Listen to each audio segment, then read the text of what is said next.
There will be spoilers for the Mandalorian and Grogu movie, so if you've not watched the movie yet, I recommend doing so before checking out this video. The Mandalorian and Grogu movie is a very interesting movie, as it's not really a movie, but rather just a couple episodes of Season 4.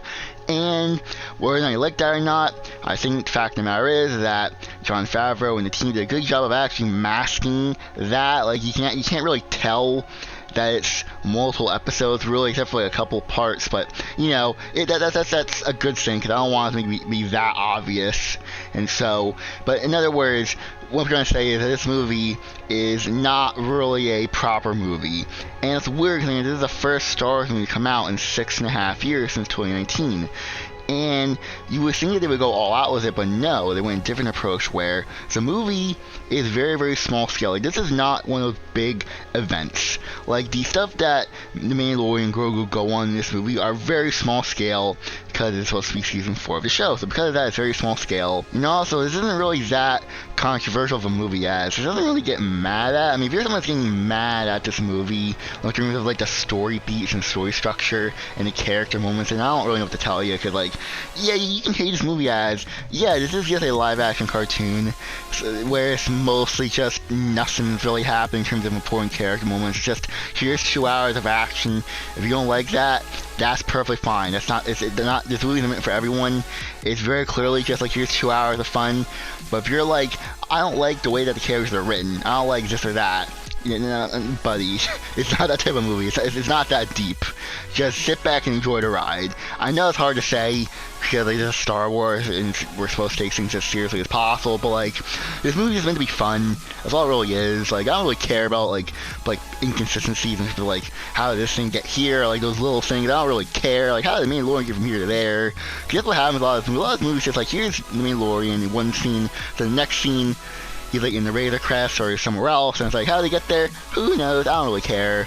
It's a live action cartoon. You know, apply that to this movie, and there you go. That's how I have to think. And I know it's kind of weird to say, but that's how it is, because this is a movie where you have Mando and Grogu team up with Ra the Hutt from the Clone Wars movie. And that's another thing I want to touch on here, is that coincidentally, Ra the Hutt appears in, you know, the Mandalorian and Grogu movie, and also the Clone Wars movie that came out in 2008. Both those movies are very similar, as they're both just episodes of a TV show that would turn into a movie. But in the case of the Clone Wars movie, it was very, very more obvious that was the case, where in the Mandalorian and Grogu it was not.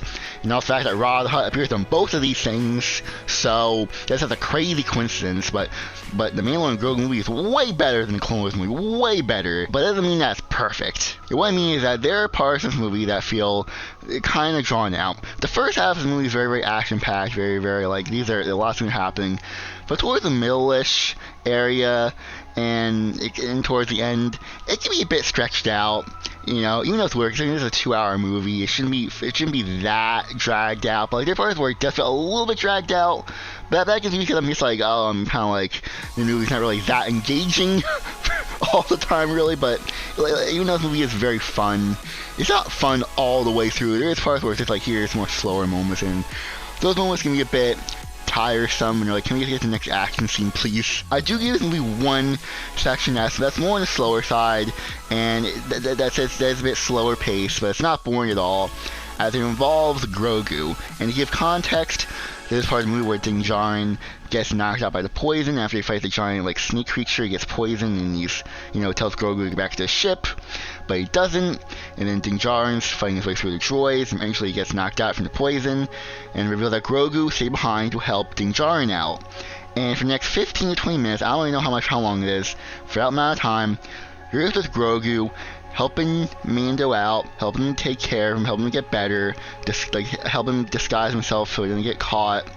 And you see him survive, and you see him do Jedi things, and that's really cool, as Grogu chose to become a Mandalorian, but he's still a Jedi at heart.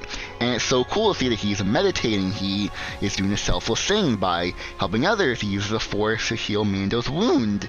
He, you know, does the selfless act of, you know, going to a stranger who could have easily killed him, but he doesn't. He actually helps him out, and that's what Jedi do. They rely on the help of strangers. And that's really cool that we get to see that on the big screen as an example of what a Jedi is supposed to be. And it feels very immersive.